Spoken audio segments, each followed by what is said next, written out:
আবারও বন্যার আশঙ্কা দেখা দিচ্ছে সিলেটের সুনামগঞ্জে। ভারী বৃষ্টি ও উজান থেকে নেমে আসা ঢলের কারণে দেশের উত্তর ও পূর্ব অঞ্চলের সব নদীর পানি দ্রুত বাড়ছে। এজন্য আগামী 2-3 দিনের মধ্যে সিলেট ও সুনামগঞ্জ জেলার কয়েকটি নিম্ন অঞ্চলের বন্যা পরিস্থিতি সৃষ্টি হতে পারে বলে জানিয়েছে বন্যা পূর্বাভাস ও সতর্কীকরণ কেন্দ্র। গত দুদিন সুনামগঞ্জে ভারী বৃষ্টি হচ্ছে। গত বুধবার জেলার 194 মিলিমিটার বৃষ্টি হয়েছে। এটি জেলায় ও মৌসুমের সর্বোচ্চ। সেই সঙ্গে উজান থেকে নামছে পাহাড়ি ঢল।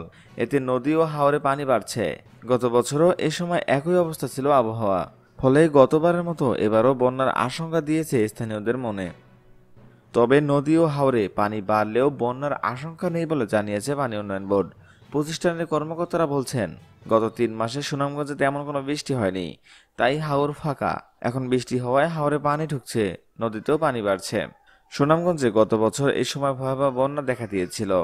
ভারী বর্ষণের সঙ্গে উজানের ঢল নেমেছিল কয়েকদিন। শহরে ঢলের পানিতে পুরো শহর প্লাবিত হয়।